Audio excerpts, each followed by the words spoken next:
I've always believed that trust is the foundation of a marriage, the invisible thread that holds two people together through the chaos of life. For 16 years, I thought that thread between me and Clara was unbreakable. We built a life in the quiet suburbs of Portland, a craftsman-style house with creaky floors and a backyard where our two kids, Milo and Sadie, chased fireflies on summer nights. I'm a structural engineer, spending my days designing bridges that withstand storms, while Clara, a freelance graphic designer, filled our home with her vibrant creativity. Her sketches pinned to the fridge, her laughter echoing through the halls. We weren't perfect, but we were solid. Or so I thought. It started with small things, the kind you dismiss because you love someone. Clara's phone buzzing at odd hours, her quick smile as she tilted the screen away from me. "Just a client," she'd say, her voice light, and I'd nod, sipping my coffee, trusting her.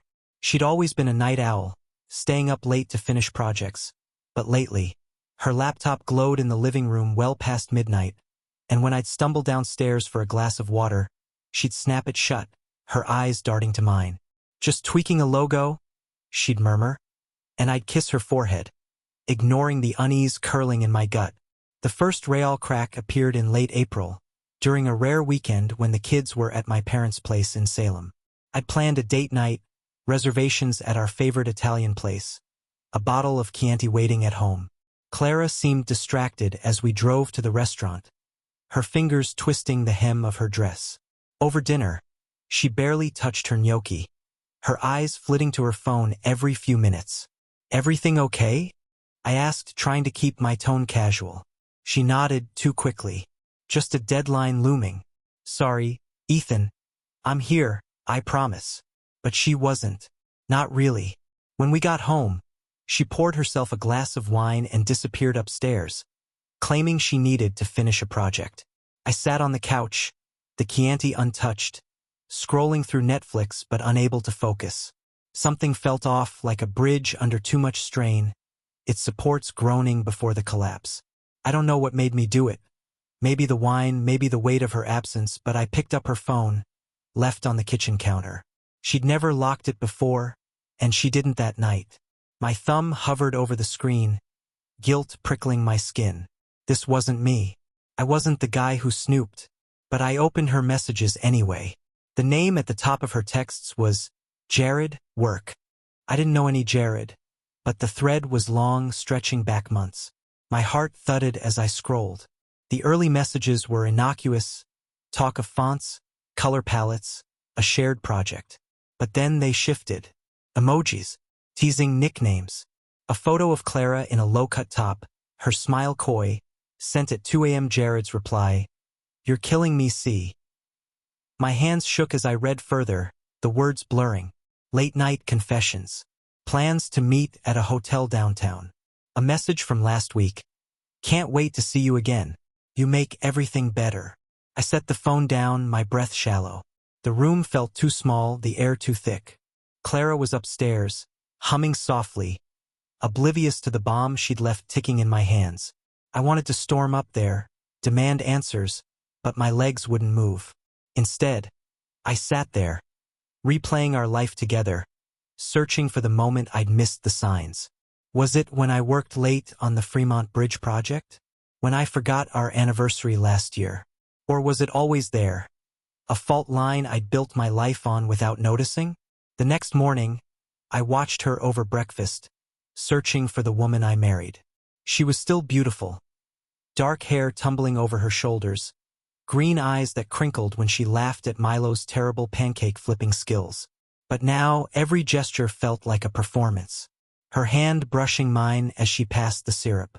Her quick kiss on my cheek before she headed to her studio in the garage. I smiled back, my jaw tight, because I wasn't ready to confront her. Not yet. I needed proof, something undeniable, because part of me, a pathetic, desperate part, still hoped I was wrong. I started paying attention. Clara's late meetings with clients became more frequent, always in the evening, always vague. She'd come home with her hair slightly mussed, her cheeks flushed, blaming it on the spring heat or a rushed commute. I noticed her wardrobe shifting. New dresses, tighter, bolder. the kind she hadn't worn since we were dating. "Just treating myself," she said when I commented, her laugh too bright. I nodded, but my mind was cataloging every detail, building a case like I would a bridge, each piece a load-bearing beam. One evening, when she said she was meeting a client at a coffee shop downtown, I did something I never thought I'd do. After she left, I kissed the kids goodnight, told them I was running to the store, and followed her. My heart pounded as I trailed her silver Honda, keeping a few cars between us. She didn't go to any coffee shop. Instead, she pulled into the parking lot of a boutique hotel, the kind with frosted glass doors and overpriced cocktails. I parked across the street, my hands gripping the steering wheel, and watched as she stepped out, her red dress catching the streetlight. A man was waiting by the entrance. Tall, broad-shouldered, maybe late 30s, with dark hair and a smile that made my stomach lurch. She walked straight to him, her hand slipping into his like it belonged there. They disappeared inside, and I sat there, the engine idling, my world crumbling. I don't know how long I stayed. An hour, maybe 2. My phone buzzed. Milo asking if I could grab ice cream on my way home, but I couldn't move. When Clara finally emerged, her lipstick smudged, his arm around her waist, I felt something break inside me. Not just my heart, but something deeper, something that had kept me steady all these years.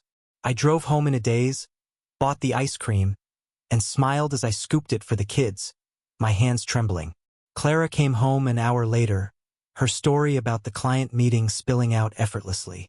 I nodded, kissed her goodnight, and lay awake, staring at the ceiling, planning my next move. I needed to know who he was. Jared, I assumed, but I couldn't be sure. The next day, while Clara was at the grocery store, I logged into her laptop. Her password was still Milo's birthday, and searched her emails. It didn't take long. Jared Whitaker, a photographer she'd collaborated with on a branding project 6 months ago. His portfolio was slick, full of moody portraits and cityscapes, his bio boasting about his passion for capturing raw emotion.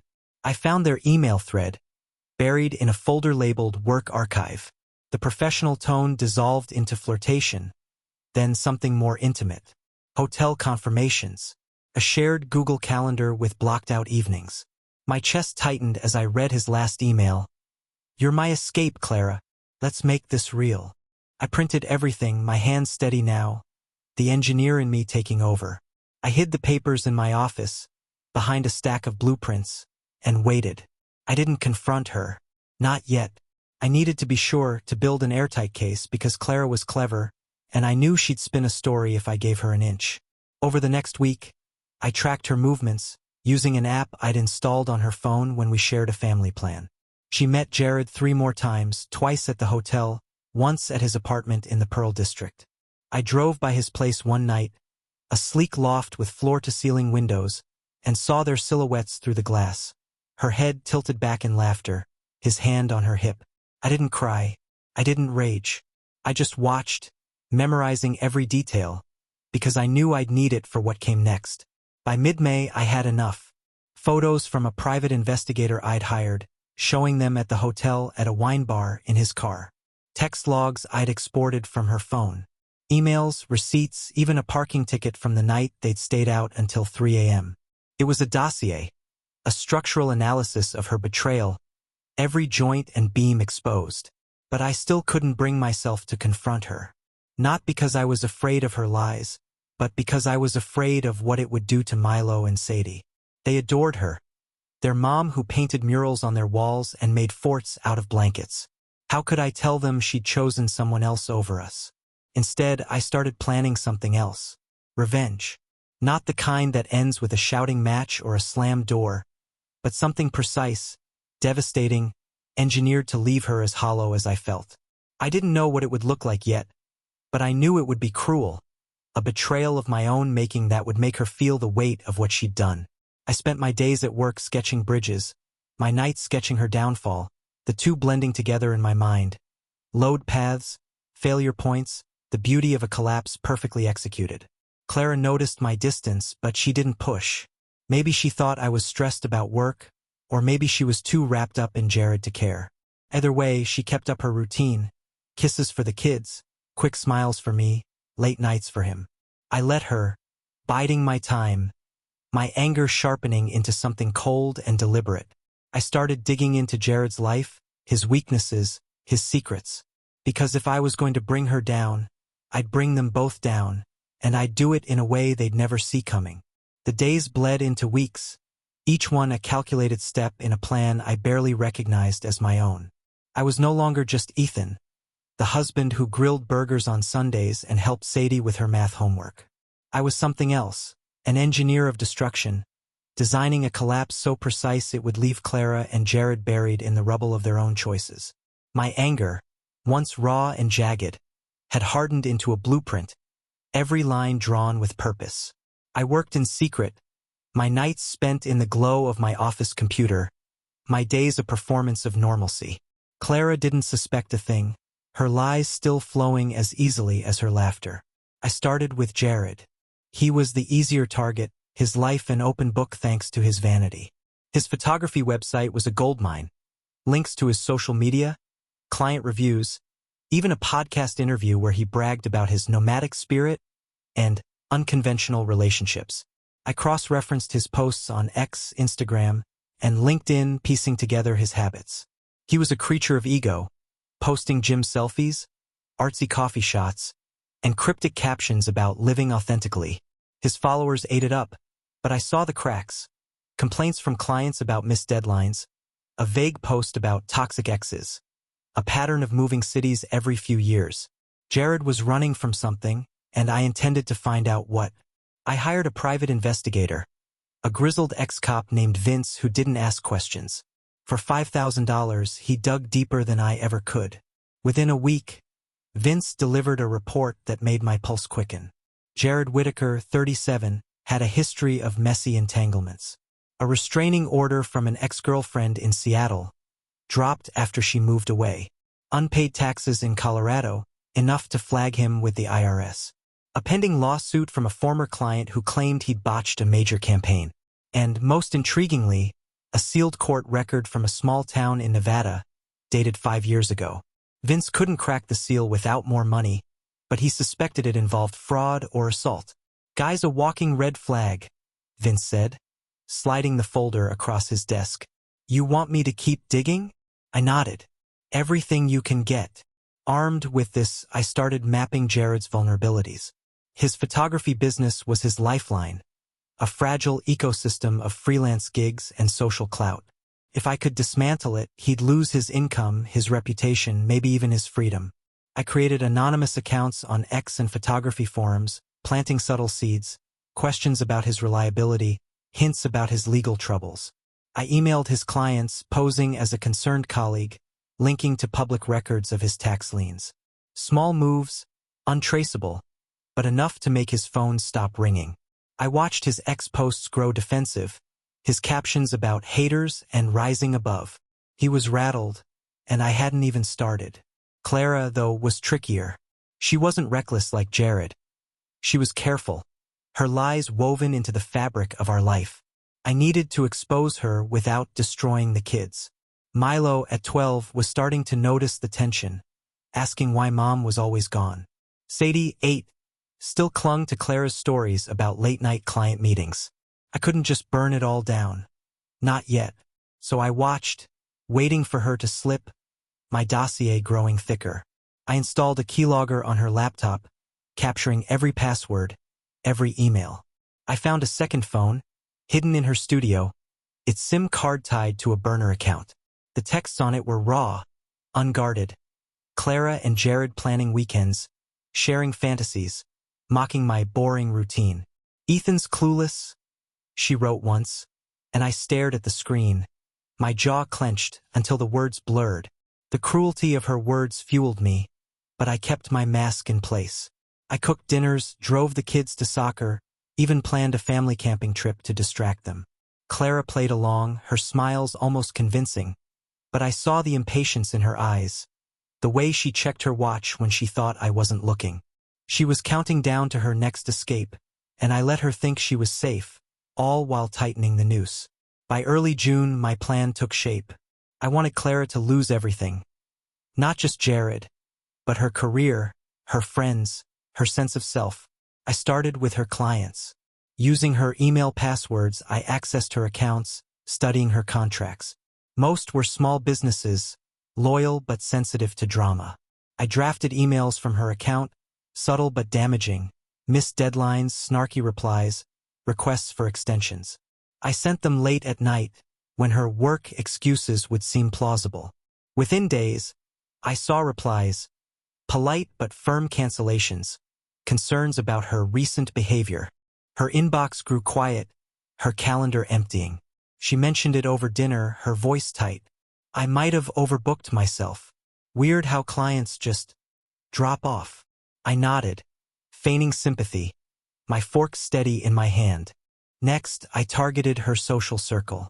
Clara's friends, yoga moms, fellow freelancers, were her lifeline, her validation. I created a fake X account, posing as a disgruntled client, and posted in local design groups, accusing her of plagiarism. I linked to her portfolio, twisting just enough truth to make it sting. The posts spread, amplified by bots I paid for through a shady online service. Her friends started texting her, confused, and I saw her panic as she scrolled her phone, muttering about trolls. One by one, her coffee dates dried up, her group chats went silent. She didn't suspect me, not yet, but I saw the strain in her eyes, the way she poured an extra glass of wine at night. Jared's collapse was faster. Vince's second report confirmed the Nevada case. A fraud charge dropped when Jared skipped town, leaving a business partner to take the fall. I leaked the details to a local ex-influencer, a gossip-hungry photographer with 50,000 followers. She ran with it, posting a thread about shady creatives that didn't name Jared but described him perfectly. His clients bailed, his bookings vanished. I watched his ex-account go private, his posts replaced by desperate stories about new beginnings. He was unraveling, and Clara was starting to feel it. Their texts grew tense, her begging him to fix this, him snapping about too much pressure. I smiled, reading their fights, knowing I'd lit the fuse. But I wasn't done. I wanted Clara to see it all crumble in real time, to feel the weight of her choices. I planned a trap, something theatrical, undeniable. I found a conference in Seattle, a design summit she'd always wanted to attend. I surprised her with tickets, saying I'd booked a hotel for us as a getaway. She hesitated, her eyes flickering, but agreed, probably thinking she could sneak away to Jared. What she didn't know was that I'd invited Jared, too, using her burner phone to text him the details, posing as her. "Meet me there," I wrote. "We need to figure this out." He replied instantly, desperate, promising to come. I booked 2 rooms at the hotel, one for us, one for my plan. I told Clara I'd be late, citing a work emergency, and suggested she go ahead. She left on a Friday, kissing the kids goodbye, her suitcase packed with the red dress I'd seen her wear for him. I drove up the next day, my stomach a knot of anticipation. The conference was in full swing, designers milling in the lobby, but I didn't care about the panels or keynotes. I cared about the moment I'd engineered, the one that would shatter her. I'd hired Vince again, this time to stage a scene. He posed as a hotel staffer, slipping a note under Jared's door, claiming Clara was waiting in the bar. At the same time, I texted Clara from a burner phone, mimicking Jared's tone. "Meet me in the bar, 8 p.m. We need to talk." I arrived early, taking a corner booth, my baseball cap pulled low. At 7:55, Clara walked in, her eyes scanning the room, her dress clinging to her like a lie. Jared entered minutes later, his face haggard, his shirt untucked. They saw each other, froze, then approached, their voices low but tense. I couldn't hear them, but I didn't need to. Their body language said it all, her arms crossed, his hands gesturing wildly. They thought they'd been set up by each other. Then Vince stepped in right on cue. He'd brought a woman, a friend he'd paid to play a part, Jared's ex, a fictional scorned lover who'd tracked him down. She stormed into the bar, her voice loud enough to turn heads. "You're here with her?" she shouted, pointing at Clara. "After everything you promised me?" Jared stammered, Clara's face drained of color. The bar went quiet, phones raised to record. The woman slapped Jared, a rehearsed move, and stormed out. Clara stood there, humiliated, as Jared tried to explain, his words tripping over themselves. She turned and fled, her heels clicking on the tile. I followed at a distance, my heart pounding but steady. She went to our room, slamming the door. I waited an hour, then knocked, playing the concerned husband. "Clara? What's wrong?" She opened the door, her mascara streaked, and fell into my arms, sobbing about a misunderstanding. I held her, my voice soft, my mind cold. "It's okay," I said. "We'll figure it out." But I knew she was broken, her affair exposed, her lover a fraud in her eyes. And I wasn't done yet. The Seattle hotel room smelled of Clara's perfume, a floral scent that once comforted me but now felt like a taunt. She clung to me, her sobs muffled against my chest, her words a jumbled mess of apologies and half-truths. "It was nothing, Ethan, I swear," she whispered, her voice cracking. "Just a stupid mistake." I stroked her hair, my touch mechanical, my mind 1,000 miles away. She thought the scene in the bar was her punishment, a public humiliation orchestrated by fate or Jared's past. She had no idea it was my design, the opening act of a finale I'd been building for weeks.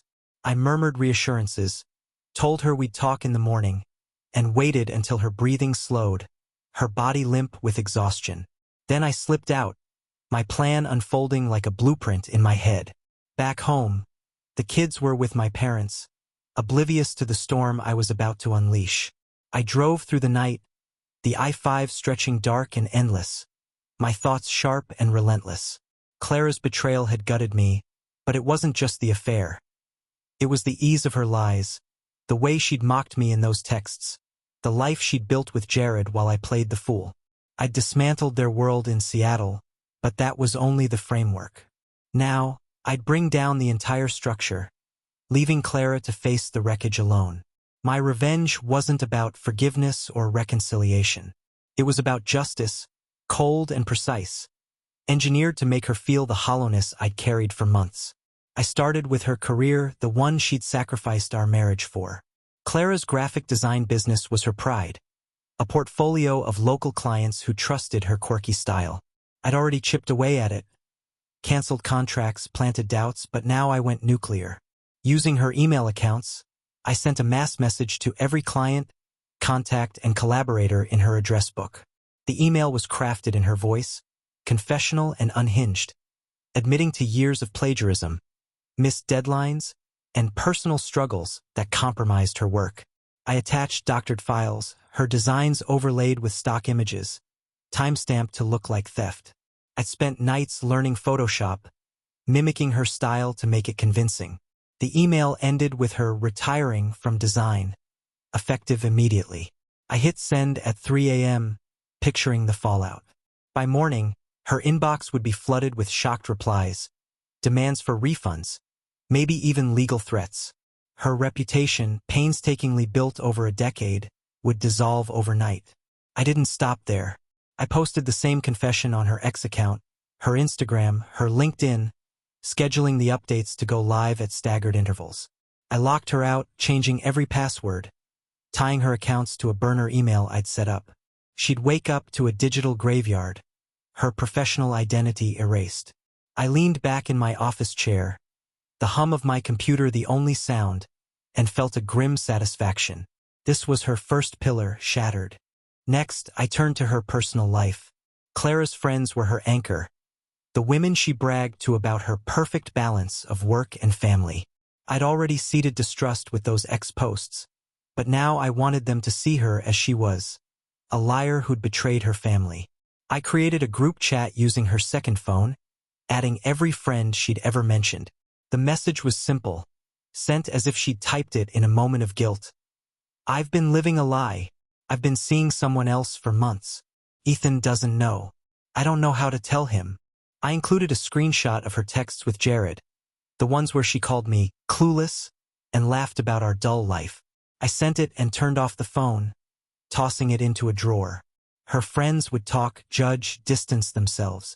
Clara's social world would shrink to nothing, her confidence gone when she needed them most. Jared was already crumbling, but I couldn't resist twisting the knife. His photography business was on life support, his clients gone, his reputation trashed. Vince's final report had uncovered a lien on his loft, his bank account overdrawn. I decided to push him over the edge. Posing as a creditor, I emailed his landlord, attaching public records of his tax debts and the Nevada fraud case. I suggested Jared was planning to skip town, leaving unpaid rent. I sent similar emails to his remaining clients, warning them of his unreliable history. For good measure, I reported his car, a leased BMW he could barely afford, for repossession, citing his missed payments. Jared would wake up to eviction notices, empty gigs, and a tow truck. He'd be too broken to crawl back to Clara, his charm reduced to ash. The kids were my only hesitation. Milo and Sadie didn't deserve this, but I couldn't shield them forever. I decided to protect them as long as I could. I called my parents, asking them to keep the kids for another week, citing a work trip. They agreed, sensing my tone but not pressing. I needed time to finish this, to make sure Clara faced the consequences before I rebuilt our family. Without her, I started preparing for divorce, quietly meeting a lawyer named Rachel, who specialized in high-conflict cases.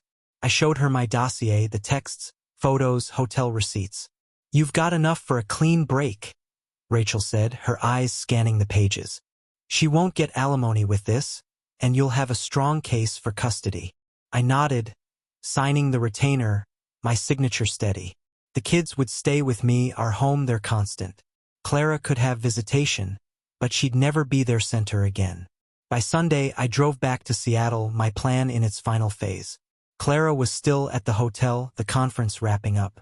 I texted her, saying I'd meet her for dinner, playing the forgiving husband. She'd replied with hearts, promising to make things right.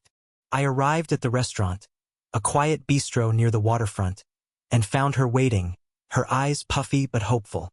She wore a simple sweater, no trace of the red dress, as if she could erase the past with a wardrobe change.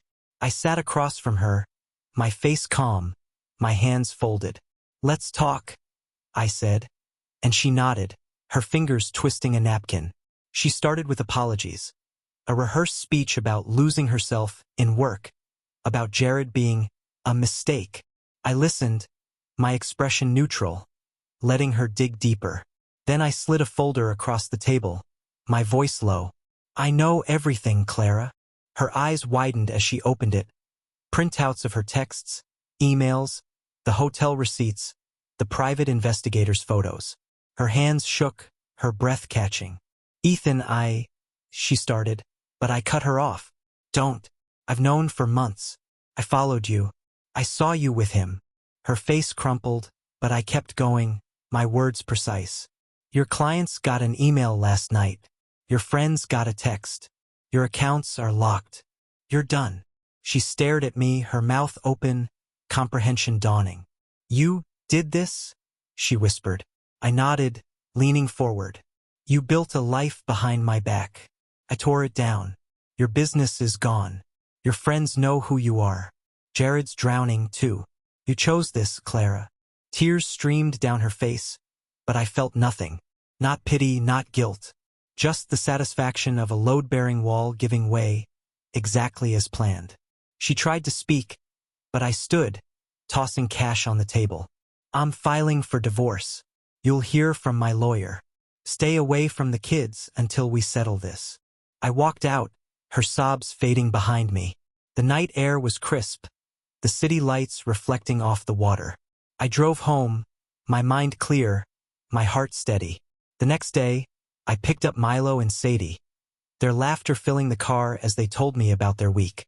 I cooked dinner, helped with homework, tucked them in. Our house felt lighter, the creaky floors familiar, the backyard quiet. Clara called once, leaving a voicemail I deleted without listening.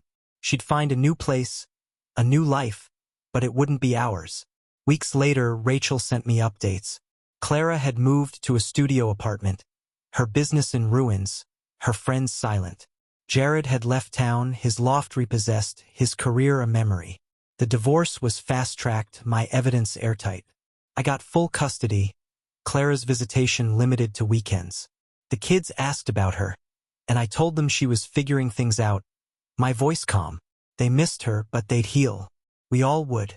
I stood in my office one night, the dossier in my hands, and burned it in the backyard, the flames curling the pages. The bridge I'd built with Clara was gone, its collapse my design. I'd engineered her ruin, and it was flawless, a structure of betrayal reduced to dust. I poured a whiskey, watched the stars, and started sketching a new life, one beam at a time.